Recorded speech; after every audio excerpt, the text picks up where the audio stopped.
Hey peeps, welcome to another video. Today I'm going to be going through my indie pattern stash. Oh my god, I have a lot of patterns. I have a lot of patterns. I mean I know when this happened, but I don't know how this happened.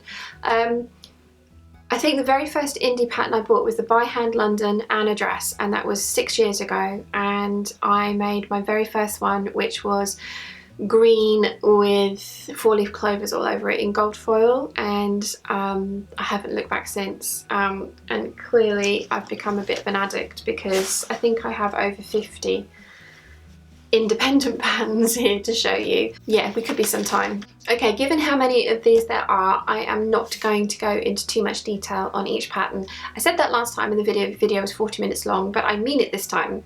She says making a 50-minute video. Anyway, let's start where it all started with the By Hand London Anna dress. Everybody knows about this. If you don't, what rock have you been hiding under? I think I've made 25, 26, possibly more, and I will make more because I absolutely love this bodice, and it was I really recommend indie patterns to beginners, especially obviously easy rated patterns like this, because a lot of them have blogs, tutorials that go along with them, sew alongs that give you extra details that sometimes you don't get in the pattern instructions, which they handhold you the whole way through, and that's how I ended up with a dress that I love. So yeah, By Hand London Anna dress, my first, oh hello, my first indie pattern, and awesome packaging, and absolutely love it. So yeah, because I bought that one, I then had to go and buy all of the other ones. So I think I have, in fact I know I have every single paper pattern that they've released. I don't have as many of their PDFs, but that's because I have so many patterns, I don't need any more. But anyway, the next one I've got is the Georgia dress, which I absolutely love this dress, but I don't wear pencil skirts because I don't find them comfortable. So I have some stretch cottons in my stash I'm thinking that would be good for. Next up, we've got the Victoria Blazer. Again, I love everyone's versions of these, but I was very unsure of what I was actually going to make for myself, but the cropped version I think is awesome and will definitely suit my wardrobe and my style, so I think that one will be something I need to make. Next we have the By Hand London Flora. I love this a lot. I have made the wrap version a couple of times, and I used it and actually made it into a proper wrap. I just took the back seam out and the side seam out. I have made the bodice version, but I found it really difficult to get the darts to fit me because I had to do a full bust adjustment and I ended up with really pointy darts, so I need to go back and address that. But the skirt is awesome, and I have made a few of those, and I will be making more, so love that one. Next up is the Elisa Lex dress, and I've made this bodice for my mum and my niece, and I've made the dress for my niece completely in a red Dupioni silk, which looks stunning on her, but she doesn't have anywhere. She's a student, she doesn't have anywhere to wear that. I haven't made this for myself, and I want to, so yes, I have a few fabrics that this will work with, so I need to give that a go. Next we have the By Hand London Kim dress. I don't know why I've not made this yet. It's so up my alley. I even like the wrap kind of pencil-y skirt. I think I could get away with that. But I love the sweetheart neckline. I love the thick straps. Definitely bra friendly. Need to make myself one of those. Next up is the By Hand London Charlotte skirt. I have tried to make this, but the trouble is I have 44-inch hips and a 26-inch waist. So I made it to fit my hips and then adjusted the waist, and I ended up with really pointy bum darts, which were not attractive. But I did this very early on in my dressmaking career. I remember trying to do this out in Saudi Arabia actually, and it just, no. So I need to have another go at this, because as much as I don't wear pencil skirts, I think that's because the ones that I buy from the shop are always ride up. and don't fit me well. So I think if I made one that fit me well, I might like it. So yeah, need to give that a go because there are some amazing versions out there. And I love the idea of adding this to all of the by hand London bodices because I've seen loads of people do that and I love all the outcomes. Next up, we've got the by hand London Holly jumpsuit, and this is so up my alley. I love all the versions of this, including the just the trousers, because you can do that. They've got that, all that's in there for you. As you all know, I love my wide leg trousers. I used to have cowl neck tops like this ages ago, and I think I still have them in my wardrobe somewhere, so there's no reason that I shouldn't love this. And I like the little button-up version front as well. I need to make this. I need all the time. I need to make all the things. And finally from By Hand London is the Sofia dress, and I really like the unusual darts on this one. What really drew me to it though was the collar. I thought I could have real fun with kind of like different colours and things like that, so yeah. And oh, the go days as well, I forgot about those. I need to make this dress. I need to make all these dresses. So that's all the By Hand London patterns that I have. As I say, I think that's all of the printed ones that they ever released. Total fangirl, don't care, love them. Next up, we've got the Sewaholic patterns, and actually the latest one for me is the Sewaholic Renfrew. I have made this quite a few times, and as my PJ tops and black t-shirt. Love this. Will make more. Need to try necklines A and C. Then we have the Sewaholic Velcara blouse. I've actually traced this out but still haven't gotten around to making it yet because I think it's going to look best in super drapey fabrics, which are an absolute pain to work with, which is why I probably keep putting them off. So yeah, need to make that one, especially as I've done half of the hard work. Aha, the Sewaholic Menorah Coat. I have made this 1, 2, 3, 4 times. Once for me, 3 times for other people. So my mum, my niece and my mother-in-law, boyfriend's mum at the time. And this is an awesome one, and it's a really good coat to start with actually because again they have a really detailed sew along to go with it. So next up is the Sewaholic Tofino trousers, pants, shorts. This is a Canadian company, I'm English. Pyjama bottoms. I have made these lots and lots.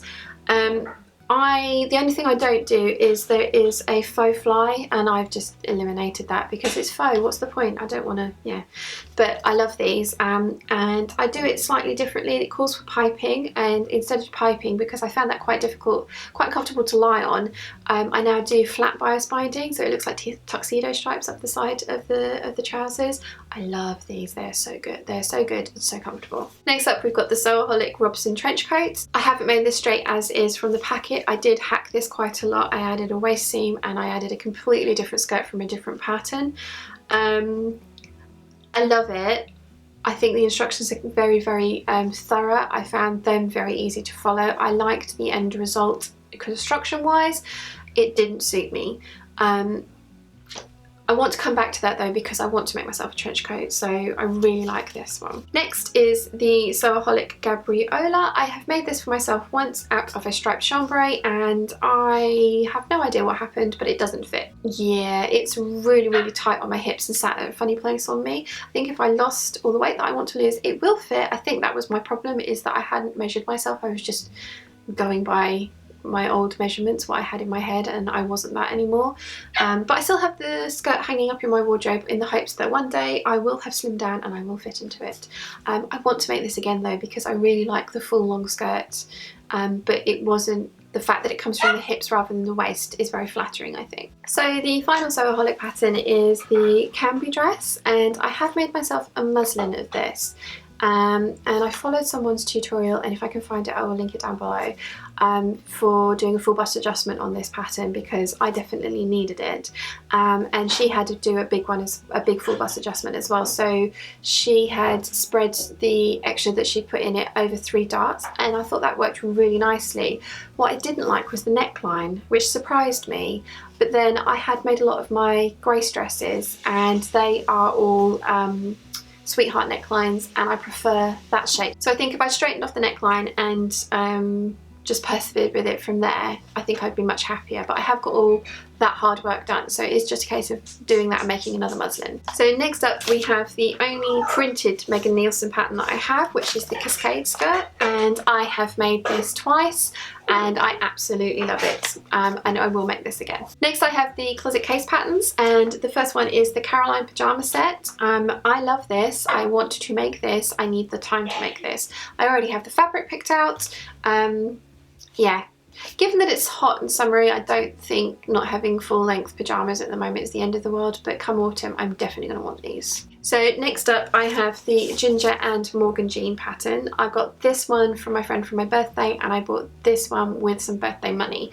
I know they are very similar patterns, but I liked the fact that this is boyfriend style and this is either skinny or straight leg jeans. I want to make both. I have fabric for both. Again, I just need the time. Finally, from Closet Case Patterns is the Akeley Anorak. I got this for my birthday. I have had this pattern in mind for ages. I know exactly what I want to do with it, but I was waiting for the lining expansion pack to be released, but I got given it, as I say, for my birthday. The expansion pack has been released. I have purchased that. I have got to download the correction to the instructions, but that's easily done. This is going to be made this winter because I've had this pattern, or this coat, in my head for ages, and I fancy having, because I love my black Menorah, but I would like to have something a little bit more colourful because, you know, I like the colour. Okay, so next up we have Sew Over It, and I have 4 of their printed patterns. I have many more of their PDFs. I am part of the PDF club. Very first one I bought was the Betty dress. As you can all imagine, this is right up my alley. I also have the expansion pack for the different necklines and sleeve options. I actually haven't made this as yet. I need to get on that. This is my very latest indie pattern purchase. It is their Eve dress from Sew Over It. So I bought some fabric to make one of these at the Festival of Quilts, and it was cheap and cheerful but very beautiful. So that is going to be my test dress, because I have some other fabrics in my stash that are amazing, and I can no longer get hold of them, which is why I would like to test it out first to see how I like the fit and if the style suits me. So next up we have the Sew Over It Doris dress. Mum actually bought me this. I think actually Mum bought this for her, but it's ended up in my stash somehow. Funny how that happens. I love this dress. I think it's really flattering on everyone that's made it. I already have some fabric picked out for this one, so again, I just need the time, but really pretty. And finally, I have the Rosie dress. This is actually a customer's copy, but I have bought one for myself as well. I bought the PDF one for me because I already have a paper pattern, but yeah, that's how commissions work. If people would like me to make them something, they have to buy the pattern as well as the fabric and pay for my time, but that way the designers of the pattern get paid, I get paid, and everyone's happy. I loved how this turned out for Menorah. It was her the rose print dress. Love the bodice on this, so definitely will be making myself one of these. So next up we have Colette patterns, and Colette I think were the second indie that I came across after discovering By Hand London. I then found all this amazing world of these different pattern designers. I remember ordering these. I went for the Censure blouse, the Nutmeg bralette and French panty set, and the Hawthorn dress, and then I bought later date the Zinnia. I haven't made any of these. I love all of these patterns. I can see them all working really well for me. Again, just need the time. So I have one Victory pattern as an actual paper pattern. I have another PDF, and it is this Simone dress and top. I actually did buy this to make for a friend and ended up not doing it, made her something else instead. I can see this being quite a good beach cover up, and I like that it does still have definition at the waist. It's not just straight up and down, because that's generally my problem with these kind of things. I think this would be a really cool make for a holiday, which I will get to at some point. Next we have the Yves Saint Laurent Esme panties. If you haven't seen this channel on YouTube, I will link it down below, but what rock have you been hiding underneath, because it is just so beautiful. I love everything that she does, and the video tutorials that she adds to go alongside these patterns make me think that I can make this kind of stuff. So I haven't done it yet, but I have an enormous pile of scraps from all the scuba dresses that I've been making, which I think would work really well because some of those are such pretty prints. So yes, there will be more of these in my future. Right, this lot all came free with different sewing magazines, and I tend to buy sewing magazines for the pattern on the front. So the first one is the Craft Network Sewing Patterns. It's the Josie Playsuit and Jumpsuit. You all know I like a good jumpsuit. This is a much more relaxed version, I think, but I can really see myself wearing quite a few of these styles. In fact, all of them. Although view A and view C might give me a little bit of trouble because I don't like my legs, but view B and view D definitely like that. Then we've got some simple sew patterns, the Grace dress and skirt combo. Again, fitted bodice, waistband, big skirt, what's not to love. I like the variations that they have in these as well, so yeah, really like that. Then we've got the Annabelle dress, and I've seen quite a few people make this up and it looks stunning on all of them. I like that it's a looser fit.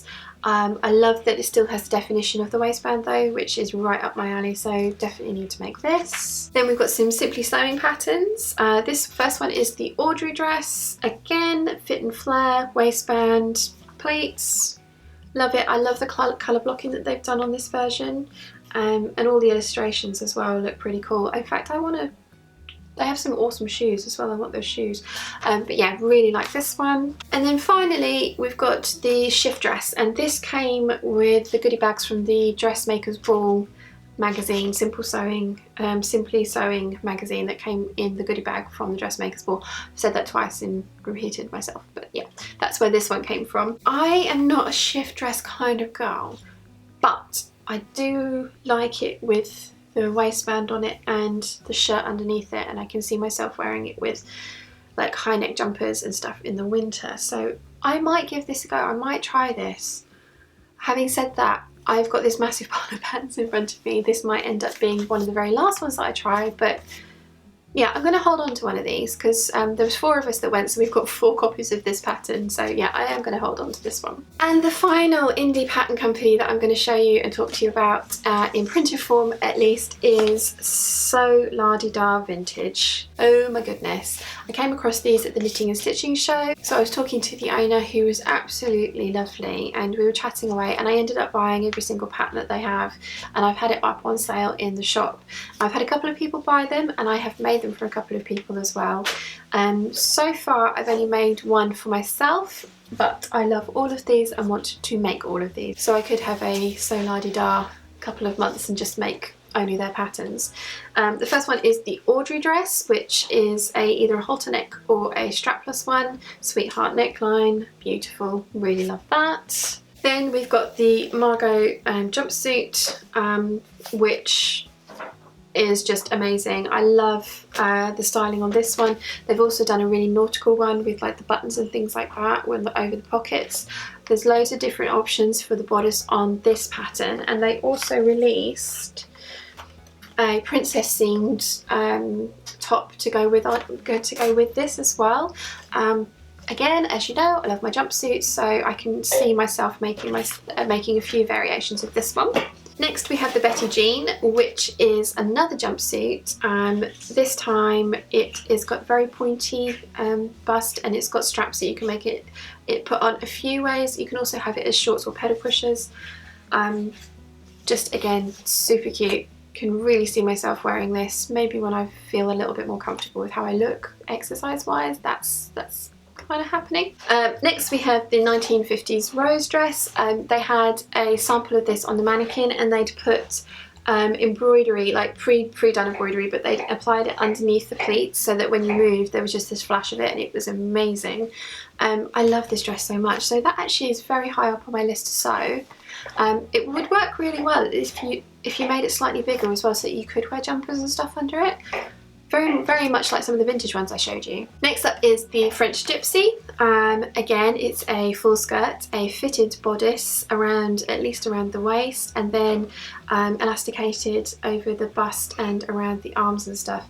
I love the samples that they've made. I think they're beautiful, and yeah, I have some fabrics that would work for this, so I think this would be a really comfy summer dress as well. Next we have the Miss Maguire set, and it is a shell top, a long sleeved top that could go over the top of that, and a separate skirt. I love the options with this. I think you can make a really beautiful coordinating set. You could have some fun with colour blocking, I think, and lace, as she has done on the samples as well. I think this is a really, really versatile pattern. Next up we have the Dorothy, and I absolutely love how this looks. I would definitely make the one with the flared bottom of the skirt, but it could be straight up and down pencil as well. The neckline is really interesting. It's meant to sit off the shoulders.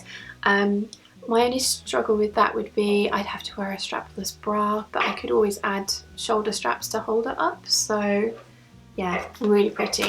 And finally, last but definitely not least, is the Sweetheart dress. I love this dress. I've just made one for my niece, and I have another one planned for myself. I've made the portrait collar on all of the ones that I've done so far, but I think I will make the Sweetheart version next because it is a really pretty neckline, and I have some beautiful stretch cotton at work that would work really well for this. So again, that's very high up my list. And that's it, I think. Let me just check. Oh no, I lied. It's another bag. It's nearly it. So my one and only Tilly and the Buttons pattern. I got this in the KB pattern swap from the lovely Jen of Ginger Thread Girl. I have made this once so far. I have plans for another one, but the weather changed and the plans that I wanted to do were in a very thick Ponte di Roma, so definitely not what I wanted to be wearing in the hot weather. But yeah, I really like the instructions of this. I think Tilly's done those really, really well. And again, the blog posts for the sew along are a great addition, especially if you are new to sewing. So I thought this was really, really well done. Then we have my one and only paper cut pattern. I really love the packaging on these. It is the Bellatrix Blazer. I think this would really suit me. I think it would work really well with my current wardrobe because you can make the version that hits at the waist and very short there, which is what I prefer in a jacket like this. So yeah, need to make that. Then we have my Deer and Doe patterns. Now I have the Chardon. I think that's how you say it. This, I'm going to butcher all of these names. The Chardon, I bought this very early on, again around the time that I bought my first By Hand London and Colette patterns. Haven't made this yet. Love everyone's versions. There was a blog I followed and she did it in this beautiful bright yellow floral fabric. It was like, oh my god, I need that, which is how I found Deer and Doe. Really, really ought to make this because it is really up my street. Yes, that one. And then this weekend just gone, I have bought myself the updated version of the Belladonna. I have made myself one of these. I made this for my niece for her bridesmaid's dress. I've also made her a Star Wars one out of it. I'm going to use this for a going away dress for a bride soon, and as I've bought the original packaging one of this and I've bought this packaging one of this, so I don't mind using it for a customer because I've bought it twice now. I love this dress. I love it a lot. The skirt on me I'm not sure about, but everybody when I wear it says it's awesome, so yeah, really cool dress. Next we have the Lupin jacket. As you know, it's a firm favourite. I have made 1, 2, 3 of these, but now there will be a few more in my future because I'm determined to do one of these with embroidery on it. Really, really looking forward to that, but I love this jacket. I love this pattern. I haven't as yet made it with the welt pockets or the little shoulder tab details, but I will be doing that at some point. But without those, it's an incredibly quick and easy sew, and with those, not too difficult because you just need to practice your welt pockets and choose a fabric that you can press, not faux suede like I did for my first one. But yeah, really love this pattern. And the final two from Deer and Doe, I really don't want to say this. It's the short pattern, the châtain. Sorry to any of my French viewers. I failed French at school. I love the yoke on these. I love the turn-up details on this one, and I love the high waist on this one. I love the scallops. I think they're very pretty, but they're not me, so I don't think I'd ever do a scallop version, but I think I would do the turn-ups with the high waist. That is what I envisioned, and I would like to do those in denim because I have some awesome French Connection denim shorts that I wore to death, but they were a size 6 and I'm definitely not that anymore, so I would like some that fit me. So I think this would be a really good alternative. And finally from Deer and Doe is the Safran jeans, high-waisted basically jeggings that you make with very, how much? Yeah, 20%, 20 to 30% elastane in the denim that they suggest for these. I have some Dr. Denim jeans, which are high-waisted, very, very stretchy, because they are minuscule when you look at them, and I actually fit into them, much to my dad's amazement every time I wash them. But yeah, I would like to make some of my own, and I would like to make them in a whole bunch of funky colours, because yeah, coloured jeans, awesome. So that is it. That is everything. That is all of my indie patterns. That is a lot, and that's actually technically not true because I have all the PDFs, but I'm doing PDFs separately, so let's just pretend that's it. I have a lot. I don't think I ever need to buy, I mean, I don't need to ever buy a pattern again. I have a lot. I really hope you've enjoyed this video. If you have, please give it a thumbs up. If you haven't yet, please subscribe, and I'll see you again very soon. Bye.